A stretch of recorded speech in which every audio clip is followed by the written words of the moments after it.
Good afternoon. My name is Jim Conlan, and welcome to the latest edition of the RCB Radio Sports Show Ireland, live at 92.5 and 94.8 FM, and online at www.rcb.ie.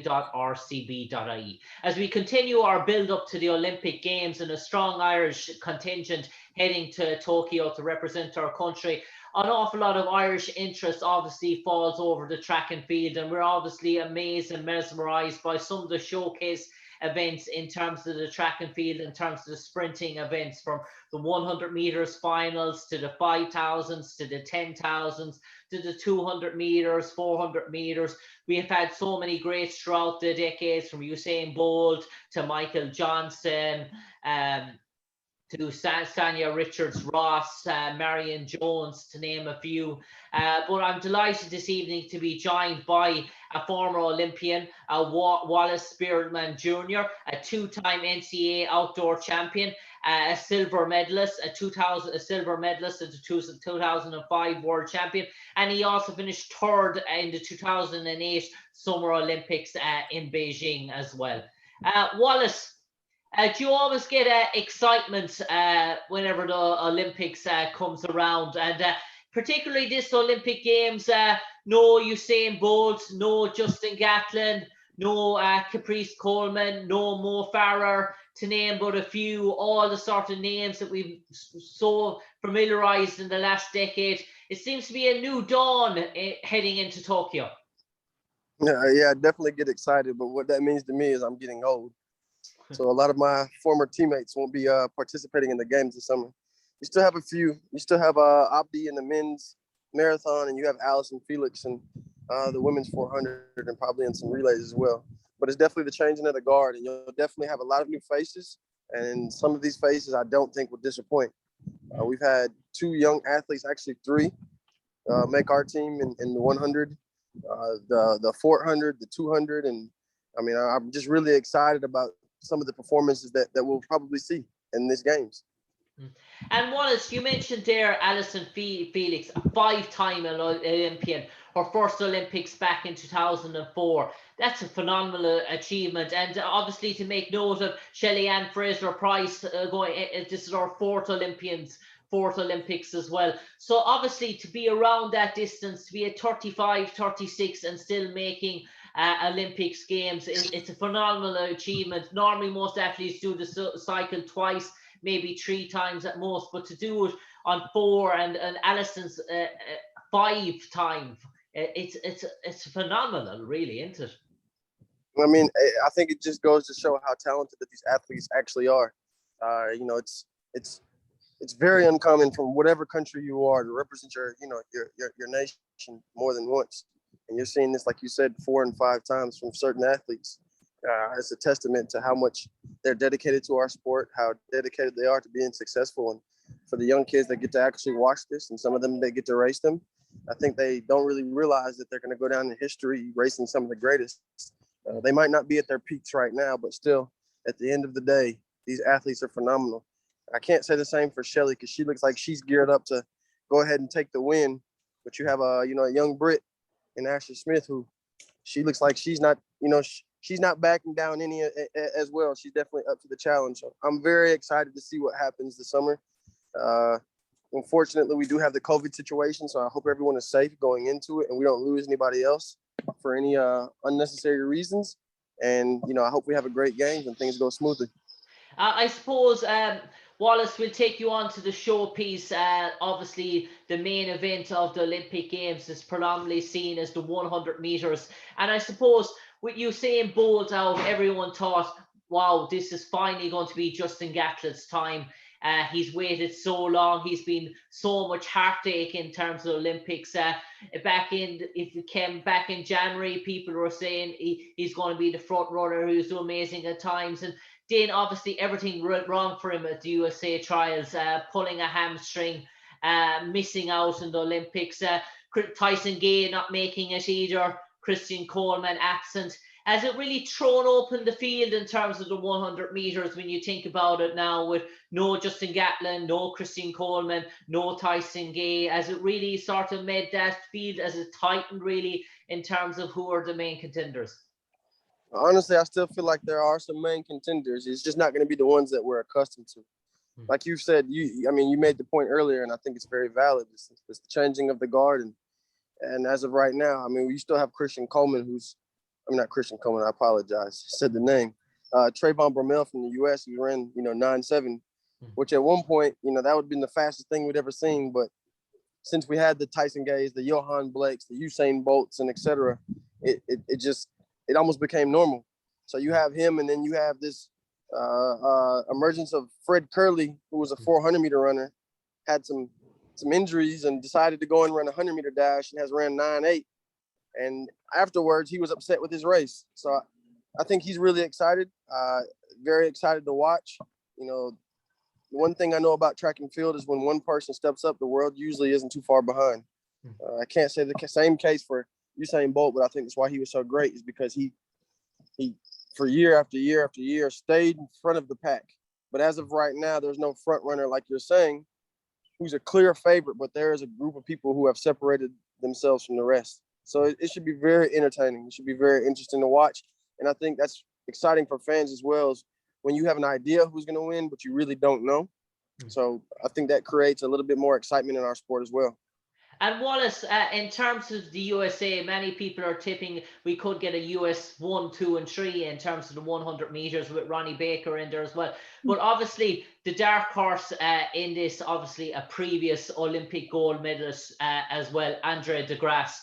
And obviously, he's big intentions. We know he's a frightful kick coming down the home stretch, Andre de Grasse. He probably has the eyes on trying to upset the apple cart in the 200 meters as well. But is Andre de Grasse the real main threat to Trayvon Bromell achieving his goal? Well, I mean, that's a funny situation because you have to think about it. Trayvon Bromell and Andre de Grasse and even Marvin Bracey and that whole group, they all train together. So imagine going into Olympic Games and your biggest rival is your training partner. Yeah. So I will say that de Grasse typically, in my opinion, doesn't necessarily run that well throughout the season, but one thing he does do is he shows up for championships. So I would never count him out. And I mean, if someone could break it up, he has the experience, he has the speed, he has the knowledge and the know-how to go out there and compete with anyone. So yeah, I definitely wouldn't count him out.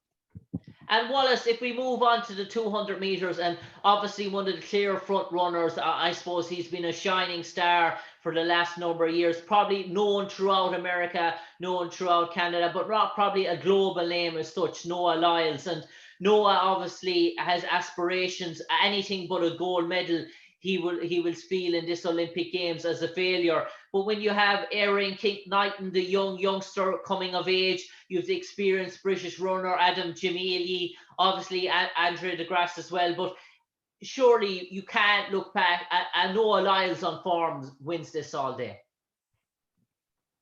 Honestly, I can't make that statement right now. I respect Noah Lyles more than anyone.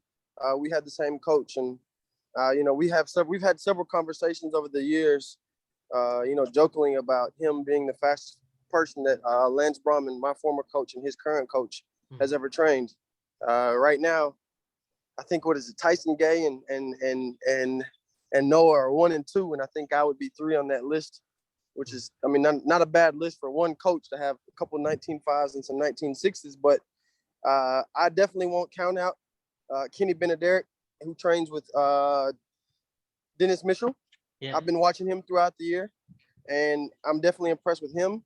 And then for Knighton as well, like I will say, the way he ran those rounds, honestly, he looked like he was going to be the favorite throughout the rounds. I don't know him personally and never had a conversation with him, but I'm curious to see if the stress or pressure got to him a little bit throughout those rounds. And if it did at U.S. trials, then I can only imagine what he'll do at the games. But still, through and through, I really hope he does extremely well. And as far as Jamili, I actually was in his first race. He ran internationally at a 200, and I believe we were in Birmingham.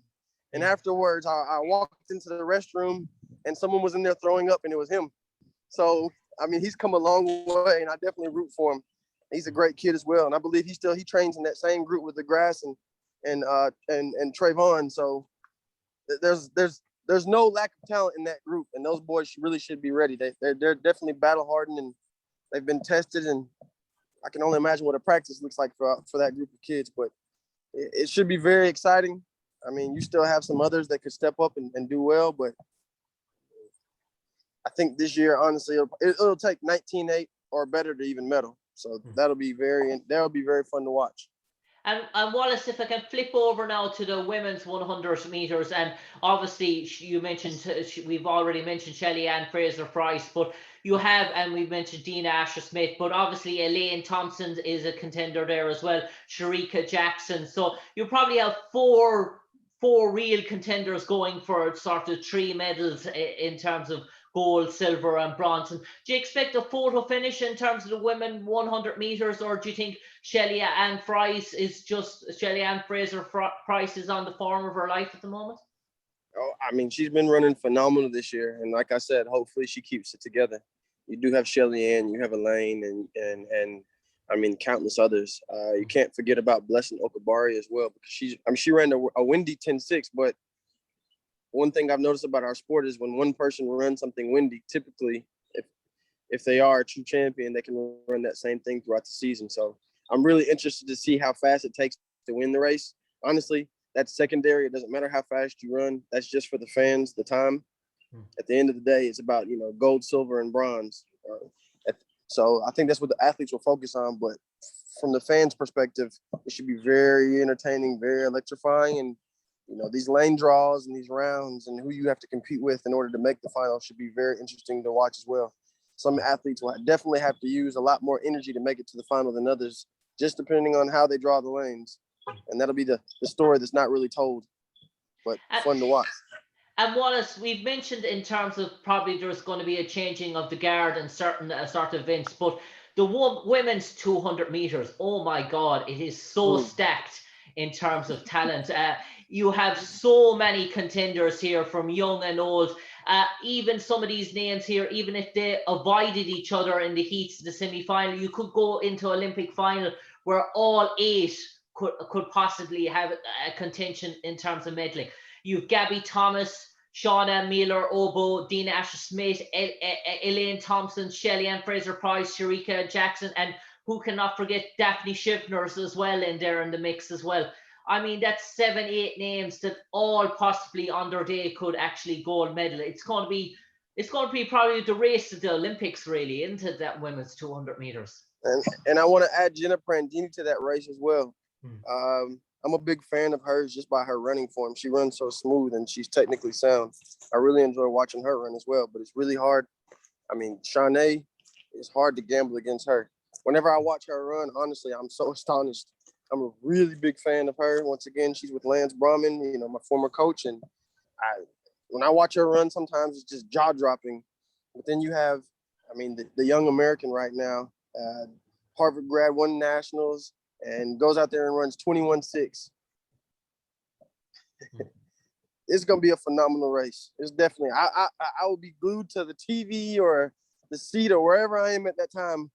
When that race happens live, I will for sure be watching. I will be tuned in, and there'll be a smile on my face. You can bet on that.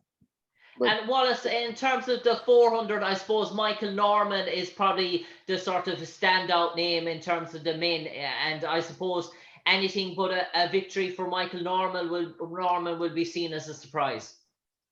I don't know. I couldn't say that also as well, because I'm not sure if you watched our Olympic trials, but Michael Cherry from the U.S. gave him a run for his money from start to finish.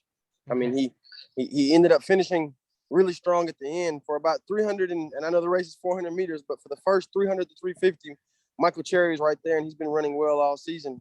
Like you said, no Fred Curley, so that's a loss. But then the Bahamian, and I'm drawing a blank on his name right now, was Stephen Gardner. Gardner. Yep, that's a talent as well. I mean, there's just. This is going to be this probably one of the best, most competitive Olympics that you've watched in a long time. So, but yes, for Michael Norman, USC grad, I mean, his coaches have split right now. I'm not sure if you're aware of that situation. Coach Carroll got the job at Georgia, and then Quincy Watts is going to remain at USC. So I'm interested to see what the dynamics of that are. And then you have Rye Benjamin, who trains with him as well, who almost broke the world record in the 400 hurdles. And then later the world record in the 400 hurdles was broken. So as far as the 400 with him, yes. I like Michael Norman's chances. I think this will be his chance to go out there and prove that he's a championship runner.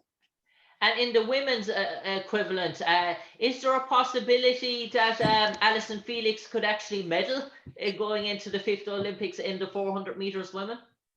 Well, honestly, I think if there was ever a chance for her to do it, this definitely could be the year. You have no Shanae. We have the young U.S. girl, Amu, who decided to run the 8 instead of the 4. So that definitely helped her chances as well. She'll have some tough competition finishing in front of her 2 compatriots, but still at the end of the day, it's a possibility. And I if she's ever proven anything in her career is that she knows how to get on that medal stand. So I definitely wouldn't count her out. And in terms of the 800 meters, Wallace, the 2019 world's fastest man not at the Olympics, it was probably the shock of the US trials, Donovan Brazier. Obviously, word has come about since that he was carrying an injury going into it, and he was injured and he was in a cast practically, they're saying, after the race, in terms of he just didn't want people to know. But obviously, he was the big leading light, one of the names. People have said it was a matter of him turning up on the blocks and to win the gold medal in the 800 meters. Clayton Murphy won the US trials, but in terms of this 800 meters now, is it blown open? Are the USA not guaranteed their gold medal, which they obviously thought was a formality if Donovan was going to be there?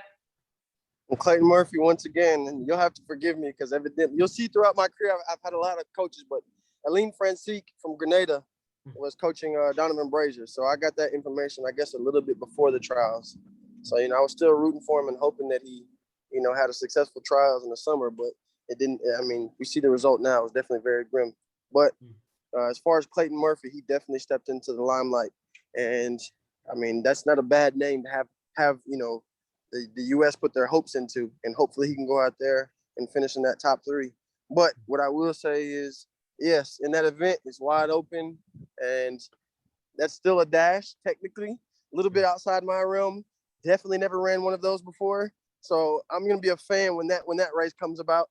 And I'm not going to make any predictions on that, but I like Clayton Murphy and USA's chances. Hopefully we can go out there and get something done.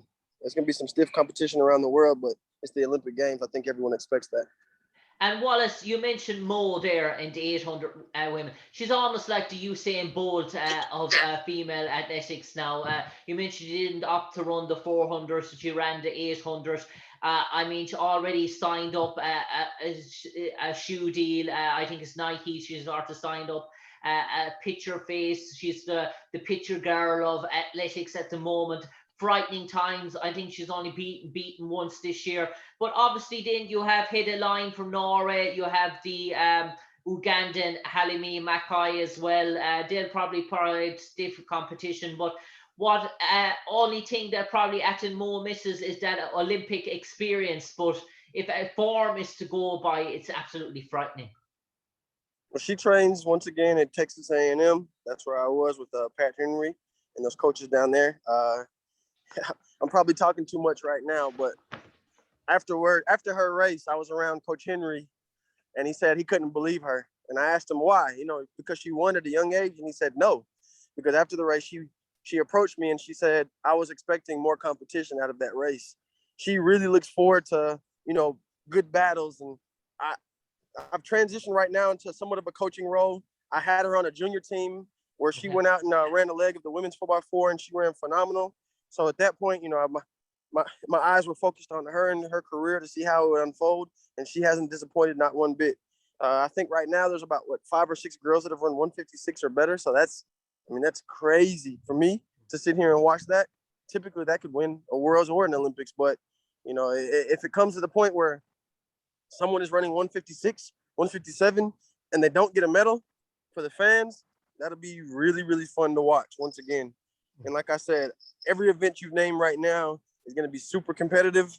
They're going to be really fun to watch. So hopefully everyone tunes in. And like I said, honestly, right now, you're seeing the stars of the future, but still we have the stars that are yet to come. I hope they tune in, watch, and learn something from these championships and understand what it takes to actually get there. And Wallace, I'm just going to finish now with the hurdles and some of the names in terms of the contention. Obviously, Sydney McLaughlin uh, is a phenomenal athlete in terms, so consistent. But she's going to provide competition from the experienced Dala Mohammed is going to really give her a run for her money. You look at the 100-meter hurdles then for men, Grant Holloway going up against Devon Allen. And then obviously you have probably one of the most consistent athletes of the last decade or so, Karsten Warmholm from Norway, going in the 400-meter hurdles as well. So it'd be a surprise if anyone beats Warmholm in the 400-meter hurdles. But I say the Americans are fairly confident if it's not Sydney McLaughlin, it'll be Dala Mohammed in terms of the women's equivalent.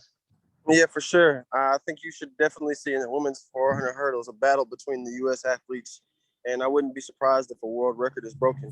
You have Anna Cockrow from USC, and once again, she was on our junior team as well. I I really wish her the best. I hope she can make the finals. I hope she medals, but I'm not really sure.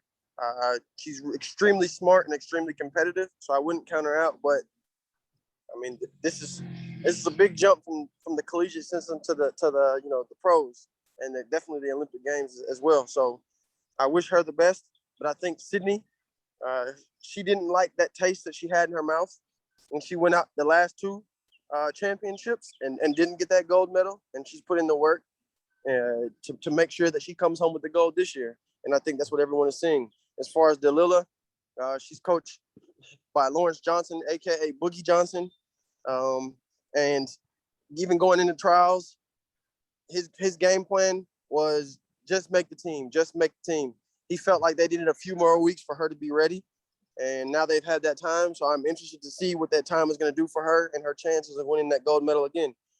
As far as the men's hurdles, yes, you are absolutely correct. We have a new world record holder. I don't know how long that record lasted, but it was for quite some time. And it was right after Rye Benjamin nearly broke the record. Now, the one thing I will say is that he broke that in an individual race, and Rye almost broke it after rounds. So I think from the fans' perspective, fitness will come into play. But at the same time, there will definitely be that extra boost of adrenaline just by being an Olympic final. So if I had to bet, the world record is definitely broken. I hate to be biased, but I'm American, so I'm going to go ahead and root for Rye. But I think it's still going to be a phenomenal race. And at the end of the day, it's all fun and it's all fair, clean sport. So as long as that's happening, I support it all.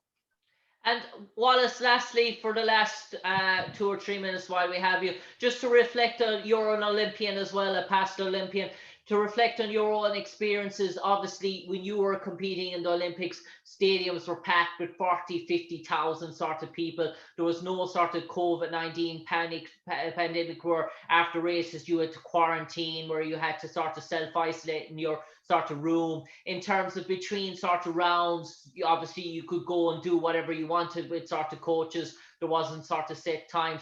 This is a whole different atmosphere for professional athletes to be locked away after their sort of race, in terms of planning in between sorts of races, in terms of mindset, in terms of being able to switch off as well. Do you sort of think that could unnerve certain athletes in terms of that, or do you think they have a year now to experience this, since it didn't happen in 2020, that won't be a factor? No, I definitely think it will be a factor. No one's prepared for what's about to come. I was actually filling out my paperwork to travel to Tokyo this morning, and there's 70 steps that you have to do in one process, and there's 4 processes that we have to go through. And even then, when you're in Tokyo, they're saying it's taking between 6 and 8 hours to get through customs. And then once you're in the village, I mean, there's no interactions, there's no cheering, there's no high fives. I'm the type of athlete that thrives off competition, number one, and then also, crowd participation, number two. So with no one in the fans, a dead silent, stadium, and at this, a large stadium that's empty, that would be draining for me, honestly. So I would really have to be focused on my craft. I think you're really going to see who thrives in what conditions. A lot of these athletes outside of the U.S.